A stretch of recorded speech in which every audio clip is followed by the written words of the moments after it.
Hey, I started watching one of Dr. John Bergman's most recent videos, and I always pause it and start reading the comments when I watch a video. Oftentimes, I enjoy the comments just as much as I do the videos from different YouTube channels, but I don't know the truth to this, but I wanted to share a person's comment and see what people's thoughts were on this. And if this is good, true information, then this is my way of sharing it. So, this person named Jake Glenn from 3 days ago said, improving your health. Jeff Bowles has now established himself as the authority on vitamin D3. This seminal update to his previous work now includes thousands of hours of research on so many aspects that can affect D3. Like many other studies on diseases, the further you get from the equator, the more deficiency manifests itself. In this book, the author includes examples from people who have written to him after they read his first book and were helped by trying high-dose D3, even with diseases such as multiple sclerosis. He shows how every possible health condition is helped by vitamin D3 supplementation. He also includes an historical example from the 1920s when large numbers of people first started taking D3. The hospitals were virtually empty. It seemed as though nobody was getting sick anymore. The hospitals were literally about to go bankrupt along with the doctors and drug companies. So, how did this scenario change? First, the scientists and drug companies were telling us in the 1930s that any amount of vitamin D over 400 IUs may be toxic. Then the drug industry created brand names for certain drugs that actually had 50,000 IUs of D3 in them. Then, bill after bill and law after law was proposed over the years to prevent the sale of higher dose vitamin D3 pills and to reclassify vitamins as drugs. The author gives examples clear up to the present time of all the regulations and laws. He even mentions Codex Alimentarius, but fails to mention NHF's battle at the Codex Committee on Nutrition meetings they attend each year, fighting to increase the strength of D3. He also tells the story of how in the 1960s, he and his sister sunbathed with a mercury vapor lamp to give them good health, but by the 1980s, UV lamps were given the reputation of quack medical devices. I had the same experience when young, which using a UV lamp or mercury vapor lamp.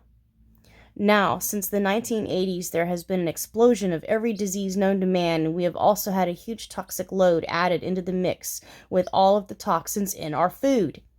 Vitamin D3 is actually a steroid hormone that controls or affects at least 2,700 genes. These genes are involved in immune system regulation and tissue remodeling. I can attest to the bone remodeling.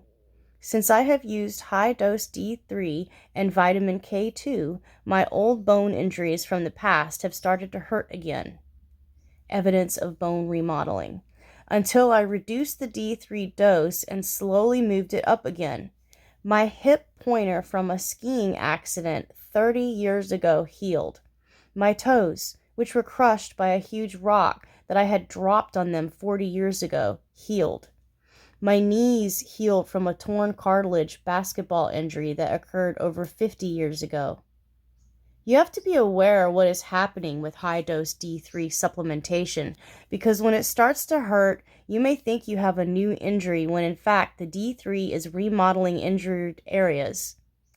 Instead of continually getting worse, the Dupuytren's contracture in my left hand, apologize if I'm saying it wrong, I'm reading this for the first time. I don't even know what some of these words are. I'm just trying to pass along information.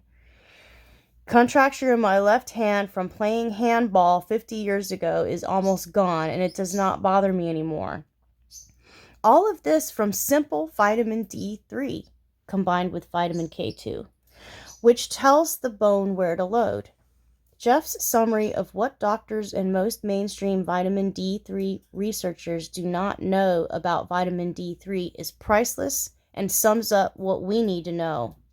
They all believe low doses of vitamin D3 are high, dangerous doses. For example, many doctors believe that 2,000 to 10,000 IUs of D3 are high doses, bordering on dangerous, yet the average adult sunbathing in the summer in Finland, and it's a very northerly location with a weak sun for 1/2 hour, can make 20,000 IUs of D3 in their skin. They do not know that higher doses of vitamin D3 will rapidly exhaust a person's magnesium stores, and that magnesium supplementation with high-dose D3 is a must. They do not know that we need extra vitamin K2 to move calcium into the bones that is released with the higher dose of vitamin D3. According to the author, we should take at least 10,000 IUs of vitamin D3 per day, which is the same amount one would get by summer sunbathing for 15 minutes.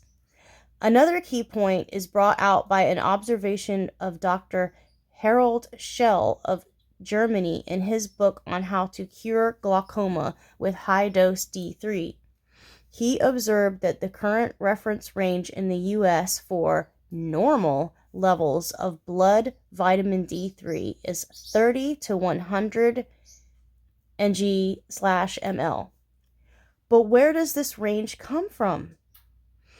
It is just the results of sampling blood from a population of, for the most part, vitamin D3 deficient people who live in the north, far away from the equator.